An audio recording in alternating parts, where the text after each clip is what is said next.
നമസ്കാരം. ഷിബ ടീച്ചറിൻ്റെ മലയാളം ക്ലാസ്സിലേക്ക് സ്വാഗതം. നമുക്ക് +1 മലയാള പാഠപുസ്തകത്തിൻ്റെ ഒരു ചെറിയ റിവിഷനിലേക്ക് കടക്കാം.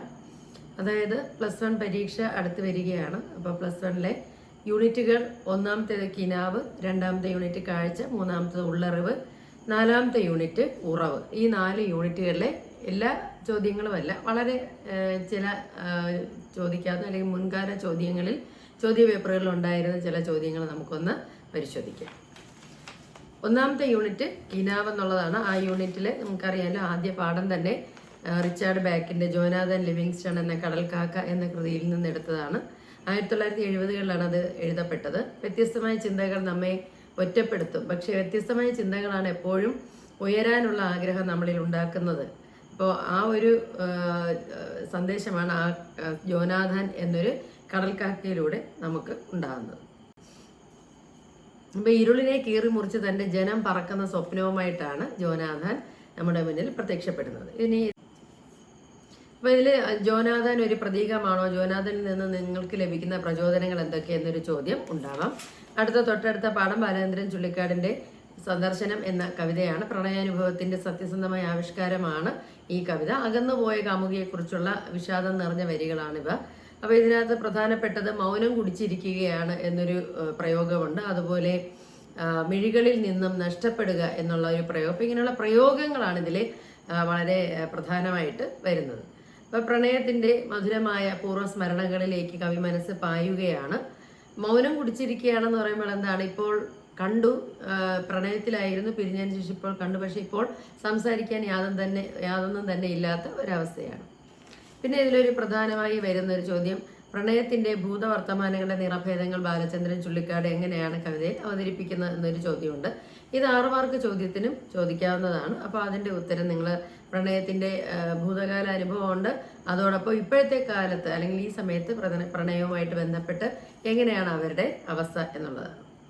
ഇനി ഇതിനകത്ത് പൊൻചെമ്പകം പൂത്ത കരൾ, കനക മൈലാഞ്ചി നീരിൽ തുടുത്ത വിരൽ, കണ്ണിലെ കൃഷ്ണകാന്തം കൊണ്ട് പൂത്ത ചില്ലകൾ, ഇതൊക്കെ കവിയുടെ ഉള്ളിലെ അല്ലെങ്കിൽ ആ നായകന്റെ പ്രണയഭാവത്തെ സൂചിപ്പിക്കുന്നതാണ്. ഈ പ്രയോഗങ്ങൾ പ്രണയഭാവത്തെ ആവിഷ്കരിക്കുന്നതിന് എത്രത്തോളം സഹായിച്ചിട്ടുണ്ടെന്നുള്ളൊരു ചോദ്യവും നമുക്ക് ശ്രദ്ധിക്കാം. പരസ്പരം നോക്കി മിണ്ടാതിരിക്കുന്നു, വാക്കുകൾ അപ്രസക്തമാവുന്നു, ഇതൊക്കെയാണ് മൗനം കുടിച്ചിരിക്കുന്നു എന്നതുകൊണ്ട് ആ പ്രയോഗം കൊണ്ട് ഉദ്ദേശിക്കുന്നത്. മിഴികളിൽ നഷ്ടപ്പെടുക എന്നുള്ളത് പരസ്പരം നോക്കിയിരിക്കുന്നു, സ്വയം മറന്നു പോകുന്നതിനെ എന്നേക്കുമായിട്ട് ഇവർ പിരിയാൻ പോകുന്നതിൻ്റെയുമാണ് മിഴികളിൽ നഷ്ടപ്പെടുന്നു എന്നുള്ളത് കൊണ്ട് ഉദ്ദേശിക്കുന്നത്. പിന്നെ തൊണ്ടയിൽ പിടയുകയാണ് ഏകാന്തമായ രോദനം എന്നതുകൊണ്ട് ഉദ്ദേശിക്കുന്നത് ഇവർക്ക് രണ്ടുപേർക്കും ഉള്ളിൽ സ്നേഹമുണ്ട്, പക്ഷെ പിരിയുകയാണ്, അതുകൊണ്ട് തന്നെ ഉറക്കെ കരയുന്നില്ല. അവരുടെ ആ ഒരു വേദന അവരുടെ തൊണ്ടയിൽ പിടയുകയാണ് എന്നാണ്. അത്യധികമായ ദുഃഖത്തെയാണ് ഇത് സൂചിപ്പിക്കുന്നത്. ഇനി തൊട്ടടുത്ത പാഠം ഓർമ്മയുടെ ഞരമ്പാണ്. KR മീരയുടെ ഓർമ്മയുടെ ഞരമ്പ്. ഓർമ്മയുടെ ഞരമ്പ് എന്ന കഥയിലെ വൃദ്ധയാണല്ലോ പ്രധാന കഥാപാത്രം. അപ്പോൾ എഴുത്തുകാരിയും പത്രപ്രവർത്തകയുമായ KR മീരയ്ക്ക് തൻ്റെ ജീവിതത്തിൽ കണ്ടുമുട്ടിയ ചില സ്ത്രീകളുടെ അനുഭവങ്ങളാണ് ഇതിനകത്ത് സൂചിപ്പിക്കപ്പെടുന്നതെന്ന് പറയുന്നുണ്ട്. ഇതിനകത്ത് ഒരു 4 മാർക്ക് ചോദ്യമായിട്ട് ചോദിക്കാവുന്ന ഒരു ചോദ്യം, അർഹിക്കുന്ന ആദരവ് കിട്ടാത്ത യജമാനന്റെ ഈർഷ്യയോടെ ശ്രീജിത്ത് ചോദിച്ചു, എന്താ നോക്കുന്നത്? അപ്പോൾ ഈ വാക്യത്തിലൂടെ പെൺകുട്ടിയുടെ ജീവിതാവസ്ഥ എന്താണെന്ന് ചോദിക്കുക. അതുപോലെ ശ്രീജിത്തിന്റെ സ്വഭാവത്തിന്റെ പ്രത്യേകതകൾ എന്താണ് എന്നൊരു ചോദ്യവും വരാം. അതുപോലെ സീമന്ത രേഖയിലിട്ട സിന്ദൂരം വിയർപ്പിൽ കുതിർന്ന് വിരലിലൊട്ടി ഒരു തുള്ളി രക്തം പോലെ അത് വിരൽ തുമ്പിൽ ഒരു നിമിഷം തങ്ങി നിന്ന് പിന്നെ താഴേക്ക് വീണ് മരിച്ചു എന്ന വാക്യം കഥയ്ക്ക് നൽകുന്ന അർത്ഥസാധ്യതകൾ. അപ്പം ദാമ്പത്യം പെണ്ണിനൊരു ബാധ്യതയാണോ, ശാപമാണോ എന്നും കൂടെ ഉള്ള ഒരു സന്ദർഭമാണ് എന്നൊരു ചോദ്യം ഉയർത്തുന്ന ഒരു സന്ദർഭമാണ്. അപ്പോൾ അതൊരു 4 മാർക്ക് ചോദ്യത്തിനോ 6 മാർക്ക് ചോദ്യത്തിനോ ചോദിക്കാവുന്ന ഒരു ചോദ്യമാണ്. ഇനി ഓർമ്മയുടെ ഞരമ്പ് എന്ന ആ കഥയിലെ അത് മികച്ച കഥയാക്കുന്നത് അതിലെ ചില ധ്വനികളാണ്. ഞരമ്പെന്ന കഥയിലെ വൃദ്ധ എഴുതിയ കഥകളിൽ എങ്ങനെയാണ് അവരുടെ ജീവിതം അടയാളപ്പെട്ട് കിടക്കുന്നതെന്ന് പറയുന്നുണ്ട്. അതിൽ ഒന്നാമത്തെ കഥ സ്വാതന്ത്ര്യ സമരത്തിൽ പങ്കെടുക്കാൻ ആഗ്രഹിച്ചെങ്കിൽ അത് സാധിക്കാതെ പോയത് ഒരു സ്ത്രീയെക്കുറിച്ചുള്ളതാണ്. സ്വാതന്ത്ര്യ സമര സേനാനിയുടെ ഭാര്യയായിരുന്നിട്ട് പോലും ഈ വൃദ്ധ വീട്ടിൽ ഒതുക്കപ്പെട്ടു. അവർ സ്വതന്ത്രരല്ലായിരുന്നു. അപ്പോൾ പൊതുജീവിതം അവർക്കൊരു ആഗ്രഹമായിരുന്നു, അത് നടന്നില്ല. അതാണ് ആദ്യ കഥയിൽ പ്രതിഫലിച്ചത്. രണ്ടാമത്തെ കഥ ആണുങ്ങളെ കള്ളപ്പേരിൽ കഥ എഴുതിയ ഒരു പെണ്ണിനെ കുറിച്ചാണ്. അപ്പോൾ ആ പെണ്ണിന്റെ കഥ സമ്മാനം കിട്ടിയപ്പോൾ അത് വാങ്ങാൻ വരുന്നത് ആരാണ്? ഭർത്താവാണ്. അപ്പോൾ എഴുത്തുകാരി എന്ന നിലയിൽ ആ സ്ത്രീ അനുഭവിച്ച വൃദ്ധ വീട്ടിൽ അനുഭവിച്ച അവഗണനകളാണ് കഥയിൽ പ്രതിഫലിക്കുന്നത്. മൂന്നാമത്തെ കഥയുടെ ശീർഷകമെന്നോ ഉള്ളടക്കമെന്നോ പറയാനാവാത്ത വിധം അവർ പറയുന്ന ഒരു പേര് ദുർമരണം എന്നാണ്. അത് അവരുടെ ജീവിതത്തിന്റെ അർത്ഥം തന്നെയാണ്. അപ്പോൾ 9ാമത്തെ വയസ്സിൽ പ്രതിഭാശാലി എന്ന് വള്ളത്തോൾ അഭിനന്ദിച്ച ആ കവിത, ആ സ്ത്രീ ദാമ്പത്യം, കൂട്ടുകുടുംബം എന്നീ ബന്ധനങ്ങൾ അകപ്പെട്ടുപോയി. അപ്പോൾ ഇവരുടെ അമ്മായിയമ്മ എന്താണ് അവരോട് പറഞ്ഞിരുന്നത്? പെണ്ണായാൽ ചോറും കറിയും വയ്ക്കണം, പെറണം എന്നുള്ളതാണ്. അപ്പൊ അതിനകത്ത് പെട്ടുപോയി എന്നുള്ളതാണ് ആ സ്ത്രീയുടെ സ്വാതന്ത്ര്യത്തെ ഇല്ലാതാക്കുന്നത്. ഇനി ഇതിലൊരു മറ്റൊരു ചോദ്യം 6 മാർക്കിന് ചോദിക്കാവുന്ന വൃദ്ധ, പെൺകുട്ടി, പത്മാക്ഷി എന്ന 3 കഥാപാത്രങ്ങളാണ് അതിനകത്ത് വരുന്നത്. അപ്പൊ ഈ കഥാപാത്രങ്ങൾ സ്ത്രീ ജീവിതത്തിന്റെ വ്യത്യസ്ത മുഖങ്ങളെയാണ് പ്രതിനിധാനം ചെയ്യുന്നതെന്നൊരു ചോദ്യം അവിടെ ഉണ്ട്. മറ്റൊരു 6 മാർക്ക് ചോദ്യം അല്ലെങ്കിൽ 8 മാർക്ക് ചോദ്യമായിട്ട് വരാവുന്നത് കുടുംബഭാരം ഇച്ഛയ്ക്കൊത്ത് കൊണ്ടുപോകാൻ പറ്റാത്ത, സ്ത്രീ ചുമതലകൾ ഏൽക്കാൻ കഴിയാത്ത സ്ത്രീകളെ കുറിച്ച് പറയുമ്പോൾ ഈ സ്ത്രീ കഥയിലെ ഓർമ്മയുടെ ഞരമ്പിലെ വൃദ്ധയും ലാത്തിയും വെടിയുണ്ടയും എന്ന കഥയിലെ തങ്കനായരും എന്ന സ്ത്രീകളെ രണ്ടുപേരെയും കുറിച്ച് ഒരു താരതമ്യക്കുറിപ്പ് ചോദിക്കാൻ സാധ്യതയുണ്ട്. അപ്പോൾ അതുകൂടെ ഒന്ന് ശ്രദ്ധിക്കുക. ഇനി അടുത്തത് വേരുകൾ നഷ്ടപ്പെടുത്തുന്നവർ എന്ന പാഠമാണ്. അതിനകത്ത് എൻ നസീറിന്റെ പാഠമാണ്. ഭൂമി ഓരോ വൃക്ഷത്തെയും തന്നിലേക്ക് ചേർത്ത് വെച്ചിരിക്കുന്നത്, നെഞ്ചോട് ചേർത്ത് വെച്ചിരിക്കുന്നത് പോലെയാണ്. അത് വേരുകൾ കൊണ്ടാണ് ഭൂമിയിൽ ഇങ്ങനെ അള്ളിപ്പിടിച്ച് നിൽക്കുന്നത്. അപ്പോൾ ഈ മരം മുറിച്ച് വീഴ്ത്തുമ്പോൾ മറ്റുള്ളവരെ നോക്കി അലറി വിളിച്ചുകൊണ്ടാണ് ഈ മരം ഭൂമിയിലേക്ക് ആർത്തലച്ച് വീഴുന്നത് എന്ന് അദ്ദേഹം പറയുന്നു. അപ്പോൾ ഇവിടെ വേരുകളെ കുറിച്ചുള്ള അന്വേഷണം മനുഷ്യന്റെ പ്രകൃതി ബോധത്തിന്റെ വേരുകൾ തേടിയുള്ള യാത്രയാണോ എന്നൊരു ചോദ്യമുണ്ട്. അതുപോലെ കാടകത്തിനകത്തേക്കുള്ള നമ്മുടെ ജീവിത യാത്ര എത്രത്തോളം പ്രകൃതിയുമായി ചേർന്ന് നിൽക്കുന്നതെന്നുണ്ട്. അതുപോലെ വേരുകളെ കുറിച്ചുള്ള അന്വേഷണം പ്രകൃതിയും മനുഷ്യനും തമ്മിലുള്ള ഒരു പരസ്പര ബന്ധത്തിന്റെ അന്വേഷണമാണോ എന്നൊരു ചോദ്യം കൂടെ ഉണ്ട്. പിന്നെ അവിടെ ഒരു അരുണാചലം ഉണ്ടല്ലോ, മുതുവാക്കുടിയിലെ അരുണാചലത്തിന്റെ പ്രത്യേകതകളുണ്ട്. പിന്നെ മരങ്ങൾക്കും മനുഷ്യർക്കും വേരുകൾക്കും മനുഷ്യഭാവം കൽപ്പിക്കുന്ന സന്ദർഭങ്ങൾ എന്തൊക്കെയാണ് എന്ന് ഒരു ചോദ്യമുണ്ട്. അത് നമുക്ക് പാഠഭാഗത്തിന്റെ ആശയത്തിലുണ്ട്. അപ്പോൾ വേറൊരു ചോദ്യം വരുന്നതിനകത്ത് ഉൾക്കിടലത്തോടെ ഇത്തരം പ്രവൃത്തികളെ കാണാൻ സാധിക്കും. ഇത്തരം പ്രവൃത്തികൾ, അതായത് മനുഷ്യൻ വൃക്ഷങ്ങളുടെ വളർച്ചയെ മുരടിപ്പിക്കുന്ന പ്ലാസ്റ്റിക്കുകൾ വലിച്ചെറിയുന്ന കാഴ്ചയാണ് ഇത്തരം ഞെട്ടിപ്പിക്കുന്ന കാഴ്ചയായിട്ട് പറയുന്നത്. അടുത്തത് മത്സ്യം എന്ന TP രാജീവന്റെ കവിതയാണ്. അപ്പൊ ഇവിടെ സ്വാതന്ത്ര്യവും സുരക്ഷിതത്വവും ഒരേ സമയത്ത് അനുഭവിക്കാനാവില്ല. പാർശ്വവൽക്കരിക്കപ്പെട്ട ഒരു സമൂഹത്തെയാണ് മത്സ്യം പ്രതിനിധാനം ചെയ്യുന്നത് എന്നൊരു ആശയമാണ് ഈ കവിത നൽകുന്നത്. ഒരേ സമയം ചെറുത്തുനിൽപ്പിന്റെയും പ്രതിരോധത്തിന്റെയും തലത്തിലൂടെയാണ് മത്സ്യം നമ്മുടെ മുന്നിലേക്ക് വരുന്നത്. നിരന്തരമായ പോരാട്ടത്തിൽ ഏർപ്പെടുന്ന, ജീവിതം തന്നെ ചെറുത്തുനിൽപ്പിന്റെ പ്രതീകമായിട്ട് മാറുന്ന സാധാരണ മനുഷ്യന്റെ ഒരു പ്രതീകമാണ് മത്സ്യം. അപ്പൊ ഇത് പ്രലോഭനത്തിലും ചതിക്കുഴിയിലും പെടാതെ അതിജീവനത്തിന് വേണ്ടി ഒഴുക്കിനെതിരെ നീന്തി വരികയാണ്. അതാണ് നമ്മൾ ഇതിനകത്ത് കാണുന്നത്. അപ്പോൾ തൻ്റെ മത്സ്യം ആർക്കും വഴങ്ങിക്കൊടുക്കാത്ത ഒരു സ്വാതന്ത്ര്യദാഹിയും കൂടിയാണ്. മണൽത്തരിയോളം ചെറിയൊരു മത്സ്യമാണ്. അത് പൊരുതി നിൽക്കുന്നത് കടൽത്തിരയോടെയാണ്. അപ്പം നാം ജീവിക്കുന്ന ചുറ്റുപാടുകളിൽ പലപ്പോഴും നമ്മളെക്കാൾ ശക്തരായ, നമ്മളെക്കാൾ സമ്പത്തുള്ളവരായ ആളുകൾ നമ്മെ ചൂഷണം ചെയ്യാനായി എത്തിയേക്കാം. പക്ഷെ അതിനെതിരെ അതിജീവനത്തിന് വേണ്ടി പൊരുതുന്നവനാകണം പാർശ്വവൽക്കരിക്കപ്പെട്ടവനാണെങ്കിലും മനുഷ്യൻ എന്നുള്ളതാണ് ഈ ഒരു പാഠം കൊണ്ട് ഉദ്ദേശിക്കുന്നത്. ഇനി യൂണിറ്റ് 2 കാഴ്ചയാണ് യൂണിറ്റ് 2. അതിനകത്ത് കായലരികത്ത് എന്നൊരു സിനിമാ ഗാനമാണ്. അതിൻ്റെ സവിശേഷത എന്താണെന്നുള്ളൊരു ചോദ്യം ഉണ്ടാകാം. നാടോടി പദങ്ങൾ അതിൻ്റെ ഈണത്തെ എത്രമാത്രം മനോഹരമാക്കുന്നു എന്നൊരു ചോദ്യം ഉണ്ടാകാം. ഇനി അതിലെ നാടോടി പദങ്ങൾ, കയറുപൊട്ടിയ പമ്പരം, കമ്പൊടിഞ്ഞ ശീലക്കുട എന്നൊക്കെയുള്ളത് അതിൻ്റെ ഭംഗിയെ എത്രത്തോളം അതിൻ്റെ കാവ്യഭംഗി നൽകുന്നു എന്നുള്ളത് ഒരു ചോദ്യം വരാം. പിന്നെ ഒരു 4 മാർക്ക് ചോദ്യം, വെറുതെ ഞാനെന്തിന് ഈ എരിയുന്ന വെയിലത്ത് ഇങ്ങനെ നടക്കുന്നു. പ്രണയാഭ്യർത്ഥനയാണല്ലോ അതിനകത്തുള്ളത്. ഒരു പുരുഷൻ അവളുടെ കാമുകിയോട്, അവൻ്റെ പ്രണയിയോട് നടത്തുന്ന പ്രണയാഭ്യർത്ഥനയുണ്ട്. അതോടൊപ്പം അതിനകത്ത് പറയുകയും ചെയ്യുന്നുണ്ട്, നിനക്ക് മറ്റവരോടെങ്കിലും മനസ്സിൽ ആഗ്രഹമുണ്ടെങ്കിൽ അത് എന്നോട് തുറന്നു പറയണം, അല്ലെങ്കിൽ അവസാനം ഞാൻ കഷ്ടത്തിലായിപ്പോ, എന്നെ കഷ്ടത്തിലാക്കല്ലേ എന്ന് പറയുന്നുണ്ട്. അപ്പോൾ ഇതിൽ ഈ ഒരു പ്രണയ അഭ്യർത്ഥനയിൽ അതൊരു എസ്സേയായിട്ട് 6 മാർക്കിന് ചോദിക്കാം. ഈ ഇപ്പോഴത്തെ സമകാലിക പ്രണയ അവസ്ഥകളെ കുറിച്ചുള്ള അതിൻ്റെ പശ്ചാത്തലത്തിൽ ഈ പഴയകാല പ്രണയവും ഇതും തമ്മിലൊന്ന് താരതമ്യപ്പെടുത്താനുള്ള ഒരു ചോദ്യം ചോദിക്കുക. അതുപോലെ ഇതിലെ നാടൻ പ്രയോഗങ്ങൾ, ശൈലി, ഇതിൻ്റെ ബിംബങ്ങൾ, ഇതൊക്കെ നമുക്ക്, അതായത് ഉരുളിയിൽ എണ്ണ കാച്ചിയ നൊമ്പരം എന്നൊക്കെ പറയുന്നു. അപ്പം അങ്ങനെയുള്ള ബിംബങ്ങൾ ഇതൊക്കെ വരുന്നത് എങ്ങനെയാണ്. അപ്പം ആ കവിതയെക്കുറിച്ച് നന്നായി നിങ്ങളൊന്ന് മനസ്സിലാക്കി വെക്കുക, ആ സിനിമാ ഗാനത്തെക്കുറിച്ച് എന്നുള്ളതാണ്. ഇനി നമുക്ക് 2ാമത്തെ പാഠം സിനിമയും സമൂഹവുമാണ്. അതിലെ പ്രധാന ചോദ്യങ്ങൾ, ജനപ്രിയ സിനിമകൾ സ്വപ്നലോകത്തിന്റെ ഭ്രമാത്മകതയാണോ നമ്മുടെ മുന്നിൽ കാണിക്കുന്നത് എന്നുള്ള ഒരു ചോദ്യം 4 മാർക്കിനും 6 മാർക്കിനും ചോദിക്കുക. അത് വിലയിരുത്തുക. പ്രേക്ഷക സമൂഹവും സിനിമാ ലോകവും പരസ്പര ബന്ധിതമാണോ എന്നൊരു ചോദ്യം ഉണ്ടാകാം. അതുപോലെ ഹിന്ദി ഉൾപ്പെടെയുള്ള ജനപ്രിയ സിനിമകളിൽ കുടുംബം ഒരു വലിയ ഘടകമായി നിൽക്കുന്നുണ്ട്. അതിന് എത്രത്തോളം പ്രായോഗികതയുണ്ട്, അല്ലെങ്കിൽ അതിപ്പോഴും അങ്ങനെ തന്നെയാണോ എന്നൊരു ചോദ്യം ചോദിക്കാം. ഇങ്ങനെയുള്ള നിരവധി ചോദ്യങ്ങളുമായി ബന്ധപ്പെട്ടതാണ് സിനിമയും സമൂഹവും എന്നുള്ള ഒരു പാഠഭാഗം. അതുപോലെ കളവ് പോയി സൈക്കിൾ എന്നൊരു കഴിഞ്ഞുപോയ കാലഘട്ടം എന്നൊരു പാഠമുണ്ടല്ലോ, അതിനകത്ത് പ്രത്യാശയാണോ ഈ ഒരു പാഠത്തിൽ നമ്മെ നിലനിർത്തുന്നത്, കഥാപാത്രങ്ങളിലൂടെ നമുക്ക് നൽകുന്ന സന്ദേശം എന്നൊരു ചോദ്യം 4 മാർക്കിന് ചോദിക്കാം. ബ്രൂണോയുടെ കഥാപാത്ര നിരൂപണം ചോദിക്കാം.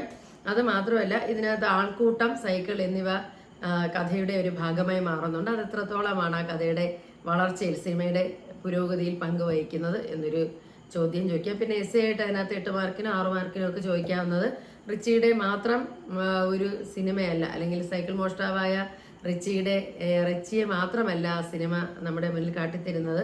ഒരു കാലത്ത് ദുരിതം അനുഭവിച്ചിരുന്ന ഒരു കൂട്ടം ജനതയെ നമ്മുടെ മുന്നിലേക്ക് അവതരിപ്പിക്കുന്നുണ്ട്. അതിൻ്റെ വിശദമായ ഒരു കുറിപ്പ് തയ്യാറാക്കുന്ന ഒരു ചോദ്യമുണ്ട്. ഇനിയുള്ളത് നമുക്ക് കൈപ്പാട് എന്നൊരു ഡോക്യുമെൻ്ററിയാണ്. അതിൻ്റെ പ്രത്യേകതകൾ, ഡോക്യുമെൻ്ററിയുടെ പ്രത്യേകതകൾ എന്നൊരു ചോദ്യം 4 മാർക്കിന് ചോദിക്കാം. പിന്നെ സാമ്പ്രദായിക പരിസ്ഥിതി ഡോക്യുമെൻ്ററികളിൽ നിന്ന് ഇത് എങ്ങനെ വ്യത്യസ്തമായിരിക്കുന്നു എന്നുള്ളത് ചോദിക്കാം. കാരണം ഇത് കൈപ്പാട് നിലങ്ങൾ എന്താണ് എന്നൊരു ചോദ്യം നമുക്ക് പ്രതീക്ഷിക്കാം. ഇത് ഡയറക്റ്റായിട്ട് ആ നിലങ്ങളെ മാത്രം യാതൊരു തരത്തിലുള്ള മുന്നൊരുക്കങ്ങളും കൂടാതെ കൈപ്പാട് നിലങ്ങളെ അതേപടി ചിത്രീകരിക്കുകയാണ് ഇത് ചെയ്യുന്നത്. അപ്പോൾ പാരിസ്ഥിതിക പ്രശ്നങ്ങൾ എത്രത്തോളം കൈപ്പാട് എന്നുള്ള ഡോക്യുമെൻ്ററിയിൽ അവതരിക്കപ്പെട്ടിരിക്കുന്നു എന്നൊരു ചോദ്യം ഉണ്ടാവാം. അതുപോലെ കൈപ്പാട് നിലങ്ങളും അതിനെക്കുറിച്ചുള്ള ലഘു വിവരണം തയ്യാറാക്കുക എന്നുള്ളൊരു 6 മാർക്ക് ചോദ്യം ഇതിനകത്തുനിന്ന് പ്രതീക്ഷിക്കാം. ഇനി കൈപ്പാടും അതുപോലെ തൊട്ടടുത്തുള്ള കേൾക്കുന്നുണ്ടോ എന്നുള്ള ഹ്രസ്വചിത്രവും തമ്മിലുള്ള അതിൻ്റെ പ്രമേയങ്ങൾ തമ്മിലുള്ള ബന്ധം വിശദമാക്കുക എന്നുള്ളൊരു ചോദ്യം നമുക്ക് പ്രതീക്ഷിക്കാം. ഇനി തൊട്ടടുത്തുള്ള കേൾക്കുന്നുണ്ടോ എന്നുള്ളത് ഹ്രസ്വചിത്രമാണ്. ആ ഹ്രസ്വചിത്രം അവതരിപ്പിച്ചിരിക്കുന്ന അല്ലെങ്കിൽ പ്രധാന കഥാപാത്രമായ ഹസ്ന മനുഷ്യൻ്റെയും പ്രകൃതിയുടെയും ഭാവി നഷ്ടപ്പെടുകയാണ് എന്നുള്ള ആ ഒരു ചിന്ത നമ്മിൽ ഉണർത്തുന്നുണ്ടോ എന്നൊരു ചോദ്യം നമുക്ക് നൽകുന്നുണ്ട്. അതുപോലെ ലാഭക്കൊതിയുള്ള സമൂഹവും സുന്ദര ലോകവും തമ്മിലുള്ള വ്യത്യാസം എന്താണ് എന്നുള്ളത് ആ ഒരു ഡോക്യുമെൻ്ററി, ആ ഒരു ഹ്രസ്വചിത്രം നമുക്ക് നൽകുന്നുണ്ട്. ഇനി ആ ഹ്രസ്വചിത്രം നമ്മളൊരു പോസ്റ്ററായിട്ട് അവതരിപ്പിക്കുകയാണെങ്കിൽ കേൾക്കുന്നുണ്ടോ എന്നുള്ള ഹ്രസ്വചിത്രത്തിന് വേണ്ട 2 വിശേഷണങ്ങൾ നമുക്ക് എഴുതുക എന്നുള്ള 2 മാർക്ക് ചോദ്യം ഉണ്ടാവാം. അതുപോലെ നഗരവൽക്കരണം, സ്മാർട്ട് സിറ്റി, റോഡിൻ്റെ പണികൾ, ഇതുമൂലം ഇല്ലാതാകുന്ന മണ്ണിൻ്റെ നൊമ്പരം ഹസ്ന എന്ന കഥാപാത്രം നമുക്ക് ഈ ഡോക്യുമെൻ്ററിയിലൂടെ പകർന്നു തരുന്നുണ്ടോ എന്നൊരു ചോദ്യം 4 മാർക്കിനോ 6 മാർക്കിനോ ചോദിക്കാം. മനുഷ്യൻ്റെയും പ്രകൃതിയുടെയും ഭാവി നഷ്ടപ്പെടുത്തുന്ന ഒരു രീതിയിലേക്കാണോ കേൾക്കുന്നുണ്ടോ കൈപ്പാടുകൾ വേരുകൾ നഷ്ടപ്പെടുത്തുന്നവർ എന്നീ 3 പാഠങ്ങൾ നമ്മളെ അങ്ങനെ ഒരു അവസ്ഥയിലേക്കാണോ കൊണ്ടുപോകുന്നത് എന്നൊരു ചോദ്യവും കൂടെ. ഇത് യൂണിറ്റ് ഉള്ളറിവ് എന്നുള്ളതാണ്. അതിലാദ്യം ഇൻട്രൊഡക്ഷൻ തന്നെ തുടങ്ങുന്നത് ഇരുട്ടിലെ മനുഷ്യൻ എന്ന പി കുഞ്ഞിരാമൻ നായരുടെ കവിതയാണ്. കവിത നൽകുന്നത് അനുഭൂതിയുടെ മായിക ലോകങ്ങളാണ്. അപ്പോൾ അതിൻ്റെ ആ ഒരു ആശയം ശ്രദ്ധിക്കുക, എന്നാലേ നിങ്ങൾക്ക് അതിൻ്റെ കറക്റ്റായിട്ടുള്ള ഉത്തരം എഴുതാൻ പറ്റൂ. ഇനി കാവ്യകലയെക്കുറിച്ചുള്ള ചില നിരീക്ഷണങ്ങൾ എന്നുള്ളൊരു പാഠം MN വിജയൻ്റേതുണ്ട്. ഗർഭമായ വാക്കുകളെ കൊണ്ട് നൃത്തം ചെയ്യിക്കലാണ് കവിത എന്നൊരു ചോദ്യം അതിനകത്തുനിന്ന് പ്രതീക്ഷിക്കാം. അപ്പോൾ ഇവിടെ പലപ്പോഴും നമുക്ക് ആ പാഠഭാഗം ഞാൻ പറഞ്ഞല്ലോ, ഇങ്ങനെയുള്ള ഈ പാഠങ്ങളൊക്കെ നമ്മൾ എപ്പോഴും ചെയ്യേണ്ടത് ഇതിൻ്റെ ടെക്സ്റ്റ് ബുക്കുമായിട്ട് ഇരുന്ന് പാഠഭാഗത്തിൻ്റെ വീഡിയോ കാണുക. എന്നാൽ മാത്രമേ കറക്റ്റായിട്ട് നിങ്ങൾക്ക് ചോദ്യങ്ങളുടെ ഉത്തരം ഇതിനകത്തുനിന്ന് എഴുതാൻ സാധിക്കൂ. അപ്പോൾ ഇവിടെ കവിത പണ്ട് പദങ്ങളുടെ ലളിതമായ നൃത്തമായിരിക്കാം, പക്ഷേ ഇത് ഇന്ന് വിജ്ഞാനം ചക്രവാളം വലുതായതോടുകൂടി അനുഭൂതിയുടെ മണ്ഡലവും വലുതായതോടുകൂടി നമുക്ക് കവിത ഒരുപാട് മാറ്റങ്ങളിലേക്കാണ് ആധുനിക കവിതാലോകം എത്തിച്ചേർന്നിരിക്കുന്നത്. അപ്പോൾ കസർത്തല്ല കവിതയെങ്കിൽ, വാക്കുകളുടെ നൃത്തമല്ല കവിതയെങ്കിൽ മറ്റെന്താണ് കവിത എന്നാണ് അദ്ദേഹം ചോദിക്കുന്നത്. അപ്പം കവിതയിലെ നൃത്തം എന്ന് പറയുന്നത് അർത്ഥത്തിൻ്റെ ഒരു നൃത്തരൂപമായിട്ടാണ് ഇവിടെ MN വിജയൻ ചിത്രീകരിച്ചിരിക്കുന്നത്. അപ്പം ഇതിൻ്റെയും വിശദമായ വീഡിയോ കാണുക, അതിനകത്ത് ചോദ്യോത്തരങ്ങൾ വ്യക്തമായിട്ട് പറയുന്നുണ്ട്. ഇനി മാമ്പഴം എന്ന കവിതയാണ് NN കക്കാടിൻ്റെ സബലമീ യാത്ര പോലെ മനോഹരമായ മറ്റൊരു കവിതയാണ് ഊഞ്ഞാലിൽ എന്ന വയലോപ്പള്ളി ശ്രീധരമേനോൻ്റെ കവിത. അപ്പോൾ ഇവിടെ ധനുമാസത്തിലെ തിരുവാതിര ആണ് ഇതിലെ പശ്ചാത്തലമായി വരുന്നത്. അപ്പോൾ ഈ ഒരു കവിത വളരെയധികം പ്രത്യാശ നൽകുന്നതാണ്. അതായത് യുദ്ധസന്ദർഭത്തിലാണ് ഇത് എഴുതപ്പെട്ടത്. വളരെ പ്രതീക്ഷ നമുക്ക് നൽകുന്ന, ശുഭപ്രതീക്ഷ നൽകുന്ന വരികളാണ് ഇതിനകത്ത് പലയിടത്തുമുള്ളത്. ഉയിരിൻ്റെ കൊടുക്കാവുന്ന കയറ് തന്നെയാണ് നമുക്ക് ഊഞ്ഞാലാക്കി മാറ്റാനും കഴിയുന്നത്. അപ്പോൾ ഈ ഒരു 30 കൊല്ലം മുമ്പ് വിവാഹിതരായ സ്ത്രീയും പുരുഷനുമാണ് ഇതിലെ കഥാപാത്രം. അവർ ഊഞ്ഞാലിരുന്ന് ആടുകയാണ്. അപ്പോൾ ഭാര്യയെ അങ്ങനെ ഊഞ്ഞാൽ ആടുമ്പോൾ ആ ഒരു കാലഘട്ടത്തിൽ രണ്ടാം ലോക മഹായുദ്ധത്തിൻ്റെ കാലഘട്ടമാണ്. അപ്പോൾ ഇവിടെ കൊല കൊടുക്കാവുന്ന കയറിനെ ഊഞ്ഞാലാക്കി തീർക്കാൻ കഴിയും എന്ന നൂറ്റാണ്ട് കാലം മുമ്പത്തെ ദർശനം വർത്തമാനകാലത്ത് ഇന്നും പ്രസക്തമാണെന്നൊരു അഭിപ്രായം ഇതിനകത്ത് വരുന്നുണ്ട്. അപ്പോൾ കാലം പോകെ കൂടുതൽ ദൃഢവും ആഹ്ലാദവുമായി തീരുന്നതാണോ ദാമ്പത്യ ജീവിതം എന്നൊരു ചോദ്യവും ഇതിനകത്ത് പ്രതീക്ഷിക്കാം. അനർഘ നിമിഷം വൈക്കം മുഹമ്മദ് ബഷീറിൻ്റെതാണ്. അത് കവിതയായി തീരാൻ വെമ്പുന്ന ഗദ്യമാണ് എന്നുള്ളതാണ് ഇതിനകത്ത് പറയുന്നത്. അപ്പോൾ ഈ ഒരു പാഠവും നിങ്ങൾ ഇതിൻ്റെ വീഡിയോ കാണുക. കാലം ഇത്രയും നീ എന്നെ അപാരമായ കാരുണ്യത്തോടെ സ്നേഹിച്ച് സഹിച്ചു, നിനക്കെല്ലാം അറിയാം, ഞാൻ നിനക്ക് മാത്രം അറിയാവുന്ന ഒരു ഗ്രന്ഥമാണ് എന്ന് അദ്ദേഹം പറയുന്നുണ്ട്. അപ്പോൾ ഇത് ഇവിടെ മനുഷ്യ ജീവിതത്തിൻ്റെ അന്ത്യനിമിഷം ലോകത്തിൽ നിന്ന് പിരിയാൻ പോവുകയാണ്. അപ്പോൾ വ്യക്തിപരമായ ഒരു അംശമാണ് മരണം എന്നുള്ളത്. പക്ഷെ അതിനു മുമ്പ് തന്നെക്കുറിച്ച് അറിയാവുന്ന ആർക്ക് മാത്രമാണ്, ഈശ്വരന് മാത്രമാണ് എന്ന് സൂഫി സന്യാസികളുമായുള്ള ബന്ധത്തിൽ ജീവിതത്തിൻ്റെ ആ ഒരു നശ്വരതയെക്കുറിച്ച് ബഷീർ പറയുകയാണ്. അപ്പം നീ ഞാനും എന്ന യാഥാർത്ഥ്യത്തിൽ നിന്ന് നീ മാത്രം അവശേഷിക്കും, ഞാൻ കടന്നു പോകും. അതായത് അത് ഈശ്വരനും മനുഷ്യനും തമ്മിലുള്ള ഒരു ബന്ധത്തെക്കുറിച്ചാണ് അവിടെ സൂചിപ്പിക്കുന്നത്. പ്രചരണത്തിൻ്റെ ലാത്തിയും വെടിയുണ്ടയാണ്. ഇതിനകത്ത് ദേവകി മാനമ്പള്ളി എന്നൊരു കേന്ദ്ര കഥാപാത്രമുണ്ട്. അവർ തന്നെയാണ് തേതിയെടത്തി എന്നുള്ള പേരിൽ അറിയപ്പെട്ടിരുന്നത്. അവിടെ തങ്കം നായർ എന്നൊരു മറ്റൊരു കഥാപാത്രമുണ്ട്. അവരാണെങ്കിൽ കുടുംബത്തിൽ സ്ത്രീ അടങ്ങി ജീവിക്കണം, അല്ലെങ്കിൽ മക്കളെ വളർത്തുക എന്നുള്ളതാണ് അവരുടെ ലക്ഷ്യം എന്നുള്ള രീതിയിൽ ജീവിക്കുന്നു. അതേസമയം ദേവകി മാനമ്പള്ളി ആണെങ്കിൽ സ്വാതന്ത്ര്യ സമരകാലത്ത് ഒരു തീജ്വാല പോലെ പടർന്ന് പന്തലിക്കുകയാണ്. അപ്പോൾ ഇവിടെ നിരവധി കഥാപാത്രങ്ങൾ, അല്ലെങ്കിൽ ഒരു ബാലനെ കുറിച്ച് പറയുന്നുണ്ടല്ലോ. മനുഷ്യ പതാകയുമായിട്ട് എവിടെ കയറി ക്ലോക്ക് ടവറിന്റെ മുന്നിൽ നിന്ന് ആ ഒരു കുട്ടിയെക്കുറിച്ച് പറയുന്നുണ്ട്. വിജയിയായ അഭിമന്യുവിനെ പോലെ ആ ബാലൻ നിൽക്കുകയായിരുന്നു. ഒരേ സമയത്ത് കരയുകയും ചിരിക്കുകയും ചെയ്യുന്ന ഭാരതമാതാവിനെ പോലെ ഉജ്ജ്വലയും ഗംഭീരവദനയുമായിരുന്നു ആ സ്ത്രീ. ഏത് സ്ത്രീയാണ് ഇവിടെ പറയുന്നത്?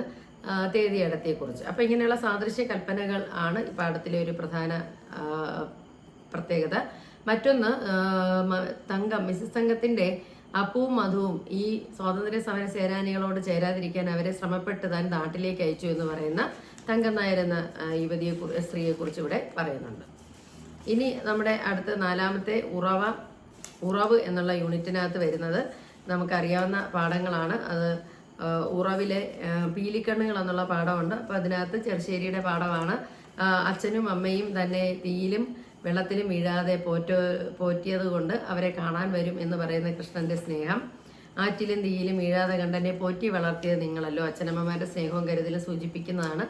അത് മാത്രമല്ല ഇദ്ദേഹത്തിന് അല്ലെങ്കിൽ കൃഷ്ണന് എന്തൊക്കെയാണ് അമ്മയോട് പറയാനുള്ളത് എന്നുള്ള ചോദ്യവും ഇതിനകത്ത് നിന്ന് പ്രതീക്ഷിക്കാം. അനുകമ്പ ദശകം ശ്രീനാരായണ ഗുരുവിൻ്റെതാണ്. അപ്പോൾ മന്ത്രം ചെയ്യുന്ന, അല്ലെങ്കിൽ ഇതിനകത്ത് ഒരു പീഡയും എറുമ്പിന് വരുത്തരുത്, എറുമ്പിന് പോലും ഒരു പീഡ വരുത്തരുത് എന്നുള്ള അനുകമ്പയാണ് സദാ നമ്മുടെ ഉള്ളിൽ വരേണ്ടത്. പിന്നെ ഈശ്വരനോടുള്ള ആ ഒരു ഭക്തിയും നമുക്ക് വേണം. അരുളുള്ളവനാണ് ജീവി എന്ന നവാക്ഷര മന്ത്രമാണ് നമ്മൾ എപ്പോഴും ഉരുവിടേണ്ടത്. പിന്നെ എങ്ങനെയുള്ളവനാണ്, അല്ലെങ്കിൽ മനുഷ്യനോട് സ്നേഹമില്ലാത്തവൻ എങ്ങനെയുള്ളതാണ്? തോലും സിരയും ഒക്കെ ഉണ്ട്, നാറുന്ന ഒരു ഉടുമ്പുമാണ്. അപ്പോൾ അതിനകത്ത് അങ്ങനെയുള്ളവൻ അരുളില്ലാത്തവൻ, അതായത് സ്നേഹശൂന്യൻ, ശരീരത്തിൽ ത്വക്കും സിരകളും ഞരമ്പുകളും നാറുന്ന ഒരു ഉടമ്പും ശരീരവും മാത്രമുള്ളവനാണ്. അപ്പോൾ അങ്ങനെയുള്ളവൻ മരുഭൂമിയിൽ ഉള്ള നിർഗന്ധം പുഷ്പം പോലെയാണ് സ്നേഹമില്ലാത്തവൻ. അരുളുള്ളവനാണ് ജീവി എന്നുള്ളതാണ് ഇവിടെ ഈ ഒരു ഇതിനകത്ത് പറയുന്നത്. ഇനി മുഹൈദ്ദീൻ മാലയാണ് ഖാസി മുഹമ്മദിന്റെ. അത് അറബി മലയാളത്തിലെ പ്രഥമ കൃതിയാണ് മുഹൈദ്ദീൻ മാല. കോഴിക്കോട് സ്വദേശിയായ ഖാസി മുഹമ്മദാണ് ഇത് രചിച്ചിരിക്കുന്നത്. ബാഗ്ദാദിൽ ജീവിച്ചിരുന്ന ഷെയ്ഖ് മുഹൈദ്ദീൻ അബ്ദുൽ ഖാദർ ജീലാനിയുടെ അപദാനങ്ങളാണ് ഇതിനകത്ത് പാടി പുകഴ്ത്തിയിരിക്കുന്നത്. അപ്പോൾ ദുഷ്ടശക്തികൾ ഇല്ലാതാക്കുക, മനുഷ്യരുടെ ഇടയിലുള്ള തിന്മകളെ ഇല്ലാതാക്കുക എന്നൊക്കെയുള്ള ഇതിനൊക്കെ വേണ്ടിയാണ് ഇത് പഠിക്കുന്നത് എന്ന് പറയുന്നുണ്ട്. അദ്ദേഹം ധാരാളം നന്മ പ്രവൃത്തികൾ ജീവിച്ചിരുന്നപ്പോൾ ചെയ്തതായി പറയുന്നു. ഉണർവുള്ള സമയത്ത് ഉണ്ടാകാൻ പോകുന്ന ദോഷത്തെ ഉറക്കത്തിൽ കിനാവാക്കി കാട്ടിക്കൊടുത്ത ആളാണെന്ന് പറയുന്നു. പാമ്പിന്റെ കോലത്തിൽ ജിന്നുകൾ ചെന്നിട്ടും അവരെ ഭയപ്പെടാത്ത ആളാണ് ഇദ്ദേഹം എന്ന് പറയുന്നു. ഇപ്പൊ ജിന്നൊരു പൈതലിനെ കൊണ്ടുപോയപ്പോൾ ആ ജിന്നിനെ വിളിപ്പിച്ച് തന്നെ അദ്ദേഹം ആ പൈതലിനെ തിരിച്ച് കൊണ്ടുവന്നു. അതുപോലെ കനി ഇല്ലാ കാലത്ത് അദ്ദേഹം കനി കൊടുത്തവനാണ്. അതുപോലെ കരിഞ്ഞ മരത്തിൽ കായ്കൾ നിറച്ചവനാണ് എന്നൊക്കെയുള്ള. ഇപ്പോൾ ഇത് അദ്ദേഹത്തിൻ്റെ അത്ഭുത പ്രവർത്തികൾ ചോദിക്കും. ജിന്നൊരു കുട്ടിയെ തട്ടിക്കൊണ്ടുപോയപ്പോൾ ജിന്നിനെ വിളിച്ചു കുഞ്ഞിനെ തിരിച്ചു നൽകി. അതുപോലെ ഇദ്ദേഹത്തെ ഇല്ലാതാക്കാൻ ശ്രമിച്ചവർ തന്നെ ഇല്ലാതായി പോയിട്ടുണ്ട്. വാളർത്തവൻ വാളാൽ എന്നാണ് അദ്ദേഹത്തിന്റെ രീതി. ഫലമില്ലാത്ത കാലത്ത് ഫലമുണ്ടാക്കി, കരിഞ്ഞ മരത്തിൽ പോലും കായ്ഫലം നിറച്ചു. അങ്ങനെ ധാരാളം അത്ഭുത പ്രവൃത്തികൾ അദ്ദേഹം ചെയ്തിട്ടുണ്ട്. ഇനി വാസന വികൃതിയാണ് മലയാളത്തിൽ ആദ്യ ചെറുകഥയായിട്ട് കണക്കാക്കപ്പെടുന്നു. 1891 പ്രസിദ്ധീകരിക്കപ്പെട്ടത്. വേങ്ങേൽ കുഞ്ഞിരാമൻ നായനാരാണ് എഴുതിയത്. അദ്ദേഹത്തിന്റെ തൂലിക നാമം കേസരി എന്നാണ്. ഇതിലെ കഥാനായകൻ ഇക്കണ്ടക്കുറുപ്പാണ്. വിദ്യാവിനോദിനിയിലാണ് ഇത് ആദ്യം പ്രസിദ്ധീകരിക്കപ്പെട്ടത്. അപ്പോൾ ഇതിലെ വീഡിയോ കാണുക. ഇതിലെ ചോദ്യോത്തരങ്ങൾ എഴുതാൻ നിങ്ങൾക്ക് വളരെ എളുപ്പമായിരിക്കും. കാരണം വളരെ വ്യക്തമായി വീഡിയോയിൽ ഈ പാഠഭാഗം പഠിപ്പിക്കുന്നുണ്ട്. അപ്പോൾ ഇതിലെ ഗുജിലി തെരുവിൽ ചെന്നപ്പോഴാണ് അദ്ദേഹത്തിന് ഒരു ബുദ്ധിമുട്ട് പറ്റിയത്. കാരണം കയ്യിലുള്ള പിന്നെ ഒരാളിൽ നിന്ന് പോക്കറ്റ് അടിക്കുമ്പോൾ, പോലീസുകാരൻ്റെ പോക്കറ്റ് അടിക്കുമ്പോൾ ഇയാളുടെ കയ്യിലെ മോതിരം പോലീസുകാരൻ്റെ പോക്കറ്റിനകത്തായി പോയി. അദ്ദേഹത്തിന് ശിക്ഷ ലഭിക്കുന്നത്. അപ്പോൾ വാസന വികൃതിയിലെ ഏറ്റവും ഹാസ്യാത്മകമായി അനുഭവപ്പെടുന്ന സന്ദർഭം അവസാന ഭാഗമാണ്. മലയാളത്തിലെ ഒന്നാമത്തെ ചെറുകഥയായ ഇതിനെ ഒന്നാം തരമാക്കുന്ന രീതി എന്തൊക്കെയാണെന്നുള്ളത് ഉള്ള ചോദ്യങ്ങളൊക്കെ ഉണ്ടാവാം. ഇനി ആറ്റൂർ രവിവർമ്മയുടെ സംക്രമണമാണ്. ഉത്തരാധുനിക കവിതയാണ്. സ്ത്രീയുടെ അവസ്ഥ വളരെ മോശമാണ് എന്ന് അദ്ദേഹം പറയുന്നു. എല്ലാ ജോലിയും ഒതുക്കി ഒടുവിൽ അണയുന്ന വിളക്കാണ് അവൾ. രാവിലെ എഴുന്നേൽക്കും, പണിമുടക്കില്ല, 24 മണിക്കൂറും ജോലി ചെയ്യുന്നവളാണ്. ജീവിതം മറ്റുള്ളവർക്കായി ഒഴിഞ്ഞു വെച്ചവളാണ് സ്ത്രീ. ഇനിയും അനേകം സ്ത്രീ സമത്വ സമരങ്ങൾ ഉണ്ടായാലും സ്ത്രീക്ക് പ്രാധാന്യം ലഭിക്കുന്നില്ല എന്ന് അവളെ കുറിച്ച് പറയുന്നു. അവളൊരു കുറ്റിച്ചൂല് പോലെയാണ്, ഒരു നാറത്തേപ്പ് പോലെയാണ്, തറ തുടയ്ക്കുന്ന ഒരു തുണി പോലെയാണ്, വക്ക് ഞണുങ്ങിയ ഒരു പാത്രം പോലെയാണ് എന്നൊക്കെയാണ് സ്ത്രീയെക്കുറിച്ച് അദ്ദേഹം ഇതിനകത്ത് പറയുന്നത്. അപ്പോൾ ഇനി എന്ത് ചെയ്യണം? അവൾ ഇതിങ്ങനെയുള്ള വല്ല സഹനം മാത്രമല്ല, പ്രതികരണ ശേഷിയും കൂടെ ഉള്ളവളാകണം. പ്രതികരിക്കാനുള്ള ഒരു സമൂഹത്തിൽ അവളുടെ ഒരു അവസ്ഥ പ്രതികരിക്കട്ടെ. സ്ത്രീ ശാപമേൽക്കാത്തൊരു നാടുണ്ടാവട്ടെ എന്ന് അദ്ദേഹം പറയുന്നു. അപ്പോൾ ശവം പോലെ ഇരുന്നവരിൽ നിന്ന് ശക്തിയിലേക്കുള്ള ഒരു പരിണാമമായിട്ട് അവൾ മാറണം എന്നുള്ളതാണ്. അപ്പോൾ പുറപ്പെട്ടയിടത്താണ്, 1000 കാലം നടന്നിട്ടും ആ പുറപ്പെട്ട സ്ഥലത്ത് തന്നെ നിൽക്കുകയാണെന്നുള്ളതാണ് അവളുടെ ജീവചരിത്രമായിട്ട് പറയുന്നത്. കെ പി രാമനുണ്ണിയുടെ ശസ്ത്രക്രിയ, അമ്മയും മകനുമായിട്ടുള്ള ബന്ധം വളരെ ഹൃദയസ്പർശിയായി അവതരിപ്പിക്കുന്ന ഒരു കഥയാണ്. അപ്പോൾ ഇതിനകത്ത് ഈ കഥ ഇതിനെ പഠിച്ചു കഴിയുമ്പോൾ നമുക്ക് നമ്മുടെ ആലിൻ്റെ വേര് പോലെ ശുഷ്കമായ വിരലുകൾ എന്ന് അമ്മയുടെ കൈകളെ കുറിച്ചാണ് പറയുന്നത്. അപ്പോൾ ഈ പ്രായമായ മകൻ്റെ മുടിയുടെ വേരുകളിൽ ഇങ്ങനെ തഴുകി നടക്കുകയാണ് അമ്മയുടെ വിരലുകൾ. അപ്പോൾ ഗർഭപാത്രം തന്നിൽ നിന്ന് വേർപെടുത്തുന്നതിന് മുമ്പ് എങ്ങനെയാണോ കുട്ടിക്കാലത്ത് മകനെ സ്നേഹിച്ചത് അതുപോലെ മകനെ സ്നേഹിക്കുന്ന ഒരു അമ്മയാണ് നമ്മളിവിടെ കാണുന്നത്. ഗർഭപാത്രം ഈ കഥയിൽ ഒരു പ്രതീകമായി മാറുന്നുണ്ട് എന്നത് തന്നെ നമുക്ക് മനസ്സിലാക്കാം. ഇത്രയാണ് നമുക്ക് പെട്ടെന്നൊന്ന് ഓടിച്ചു നോക്കുമ്പോൾ തോന്നുന്നത്. പിന്നെ പ്രധാനപ്പെട്ട ചോദ്യങ്ങൾ എന്നൊരു ചോദ്യമില്ല എന്നുള്ള കാര്യം ഇന്നുകൂടെ ആവർത്തിക്കുന്നു. ഏത് ഭാഗം വേണമെങ്കിലും ചോദ്യകർത്താവിന് പ്രധാനപ്പെട്ടതാണെന്ന് ചോദിക്കാം. അപ്പോൾ അതുകൊണ്ട് തന്നെ ഓരോ പാഠത്തിൽ നിന്ന് പാഠം നല്ലപോലെ അറിഞ്ഞിരിക്കാം. ഓരോ വരിയിൽ നിന്നും ചോദ്യങ്ങൾ നമുക്ക് പ്രതീക്ഷിക്കാം. വൺവേർഡ് ചോദ്യങ്ങൾ അങ്ങനെയാണല്ലോ. അപ്പോൾ അതുകൊണ്ട് വീഡിയോ കാണുമ്പോൾ തന്നെ ടെക്സ്റ്റ് ബുക്ക് നമ്മുടെ കയ്യിലുണ്ടായിരിക്കുക, അണ്ടർലൈൻ ചെയ്ത് തന്നെ പഠിക്കാൻ ശ്രദ്ധിക്കുക. എന്നാൽ മാത്രമേ നമുക്ക് നല്ല രീതിയിൽ ആൻസേഴ്സ് എഴുതാൻ കഴിയൂ. 80 മാർക്ക് ലഭിക്കാനുള്ള ഒരു പരീക്ഷയാണ്. നിങ്ങൾക്ക് എല്ലാവർക്കും എൻ്റെ ഹൃദയം നിറഞ്ഞ വിജയാശംസകൾ.